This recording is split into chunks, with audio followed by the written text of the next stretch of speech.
गया। बंद हो गया। सेकेंड उठ रहा है। थेल्स पर में था कि किसी त्रिभुज में एक भुजा के समानांतर, किसी भी त्रिभुज में, ये त्रिभुज था ABC, और इसके एक भुजा के समानांतर अगर रेखा खींच रहे थे तो अनुपात जो था वो बराबर था, अर्थात AD बटा DB बराबर AE बटा EC था। लेकिन अगर थेल्स प्रमेय के विलोम सिद्ध करना है तो इसमें केवल और केवल लिखना पड़ेगा, हल्का सा चेंज आता है। थेल्स प्रमेय का विलोम, थेल्स प्रमेय का विलोम, थेल्स प्रमेय का विलोम क्या है कि इसमें जो सिद्ध करना है, क्या सिद्ध करना था कि अनुपात बराबर होता है। लेकिन इसमें अब थेल्स प्रमेय के विलोम में उल्टा हो जाएगा कि यदि अनुपात बराबर है, मतलब AD बटा DB बराबर है, तो सिद्ध करना होगा कि ये दोनों पैरेलल होगा, अर्थात समानांतर। तो इसमें वही कहेगा कि किसी त्रिभुज में यदि जो अनुपात बराबर हो, अनुपात बराबर हो, तब वह जो होगा रेखा जो होगी समानांतर हो। तो कुछ नहीं चेंज करना पड़ेगा।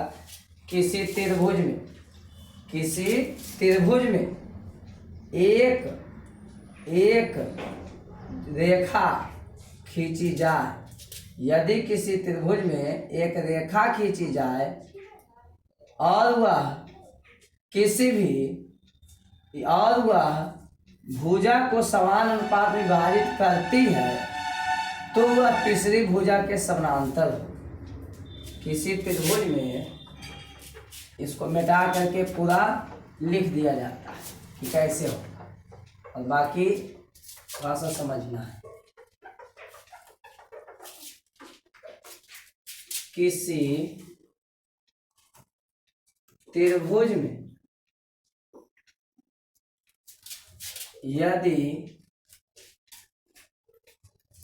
कोई रेखा खींची जाए, किसी भी त्रिभुज में यदि कोई रेखा खींची जाए और वह रेखा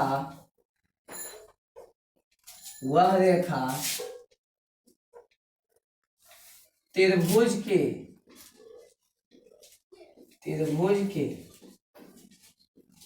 अन्य दो भुजाओं को समान अनुपात में विभाजित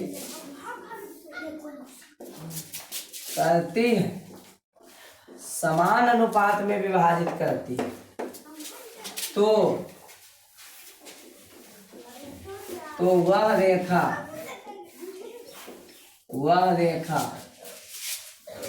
तीसरी भुजा समानांतर होगी। अर्थात समझना ये है कि थेल्स में था कि अनुपात सिद्ध करना था बराबर, और ये रेखा पैरेलल अर्थात समानांतर दिया हुआ था। लेकिन थेल्स के विलोम में एकदम ठीक उल्टा हो जाएगा। अनुपात बराबर है तो सिद्ध करे कि जो रेखा है वह समानांतर होगा।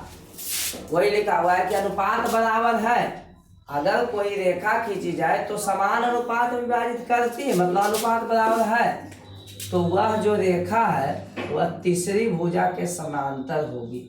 इसका मतलब है कि अब जो दिया हुआ था उसमें थेल्स में, तो थेल्स के विलोम में जो दिया था इसमें सिद्ध करना हो जाएगा, और जो इसमें सिद्ध करना है वो दिया हो जाएगा। तो इसमें सिद्ध करना क्या था कि अनुपात जो है बराबर, अनुपात बराबर है, तो इसमें केवल और केवल सिद्ध करने के जगह पर नीचे चला आवेगा कि सिद्ध करने के जगह पर जो सिद्ध करना है वो दिया हो जाएगा और जो दिया रहेगा वो सिद्ध करना हो जाएगा।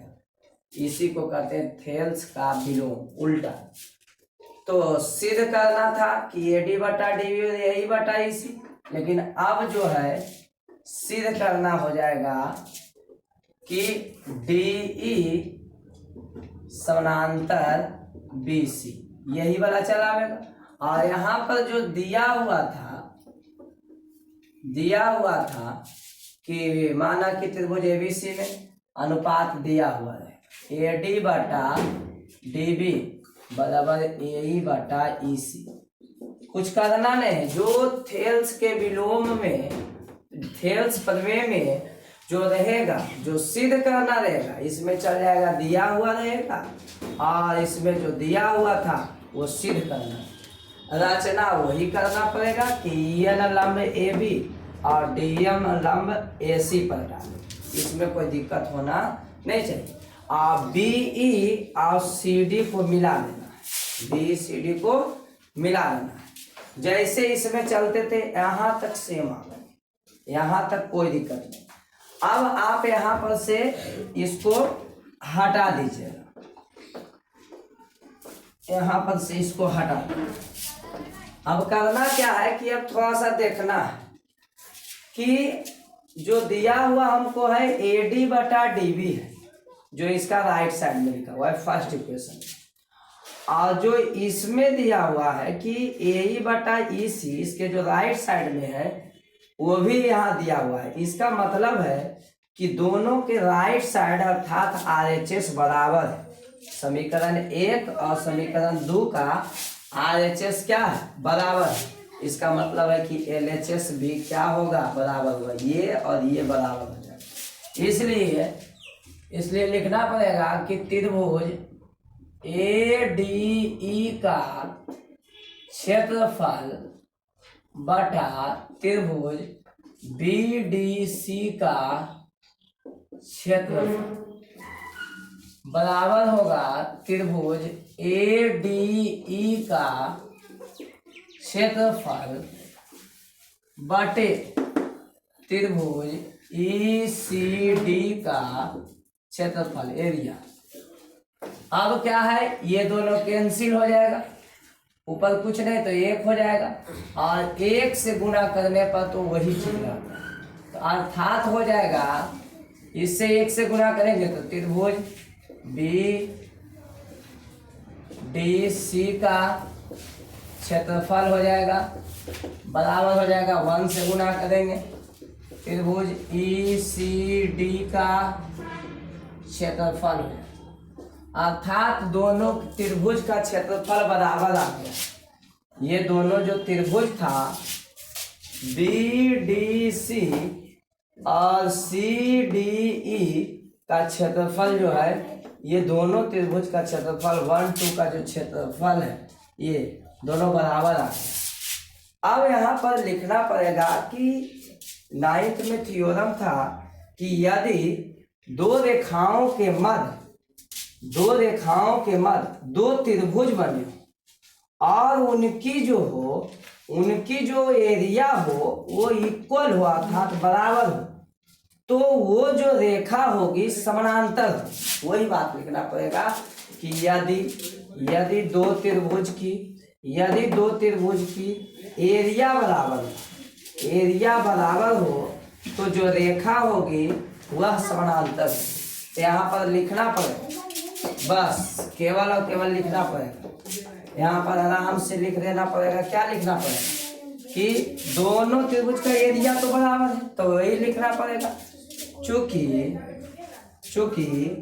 एरिया ऑफ त्रिभुज BDC मतलब त्रिभुज BDC का क्षेत्रफल और त्रिभुज ECD का क्षेत्रफल बराबर है, इसलिए डायरेक्ट आप कर सकते हैं, थोड़ा सा समय बचा करके डायरेक्ट आप लिख दीजिए। इसलिए DE समानांतर BC, DE समानांतर BC। क्यों? क्योंकि जब एरिया अपने बराबर हो तो आप सिद्ध कर सकते हैं कि ये दो त्रिभुज का एरिया बराबर हो तो रेखा अपने आप समानांतर हो जाती है, DE पैरेलल BC हो जाएगा। तो यहाँ पर डायरेक्ट आप लिख दीजिए पूरा, कोई दिक्कत नहीं। अब वीडियो को